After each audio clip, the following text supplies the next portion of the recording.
I am Dr. M. Suganya. Here I am going to discuss about group conflict. Group conflict. Conflict is a state of discord caused by the actual or perceived opposition of needs, values and interest. A conflict can be internal or external.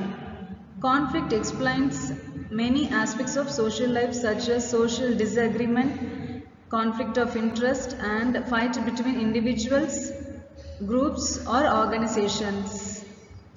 Now let's see the causes of conflict.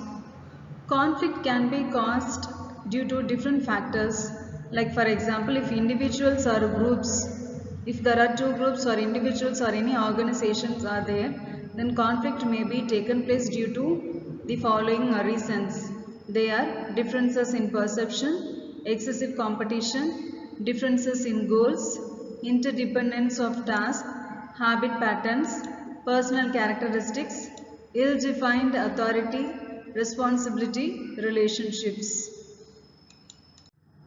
Conflict has two types of consequences. They are positive conflict consequences and the negative consequences. In the positive conflict, we can see it is a constructive and encourages new ideas to solve organizational problems. This positive conflict is also known as functional conflict, since it promotes changes and keeps the organization going, organization or society going in the desired direction. So that's why we call this is a positive or functional conflict. When we talk about the negative conflict is also known as a dysfunctional conflict. Since people show disrespect for others' ideas, they aim to promote their interest at the cost of others. Since it causes some sort of dysfunctions in the society, it is known as or it is called as a dysfunctional conflict. Functional conflict brings many positive consequences. Like for example, it creates a high degree of cohesion among the disorganized group in the society, and then it helps to improve the quality of decisions among the people. It also helps to create the leaders. It helps to bring the response to the change in the society. It also increases the productivity among the people. It releases strains among the disorganized group. Dysfunctional conflict, that is negative conflict, brings negative consequences in the society. Like for example, it creates mental strain, discontentment, communication breakdown, resignation or distorted perceptions among people, competitive struggle among the groups, subordination of group goals to individual goals, threats to group survival. So these are all the negative consequences that are brought as a result of negative conflict. Like when we see the consequences, there should be some sort of solutions to manage the conflict. So here we are going to see about how to manage the group conflict. Okay, so conflict cannot and it should not be avoided.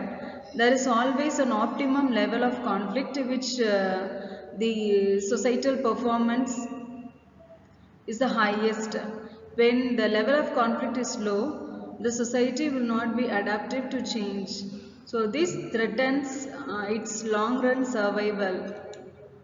When the level of conflict is too high, it creates chaos and disruptions in the society. So this also threatens its long run survival. So there is a need, therefore, for the people to resolve conflict or group conflict, they should promote the functional, people or the society should promote the functional and constructive conflict and avoid dysfunctional or destructive conflict, that is negative conflict.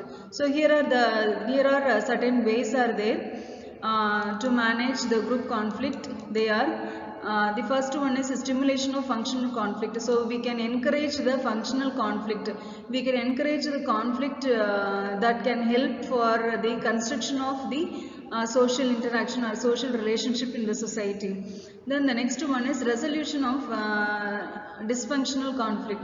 So better we can avoid or we can reduce the dysfunctional conflict.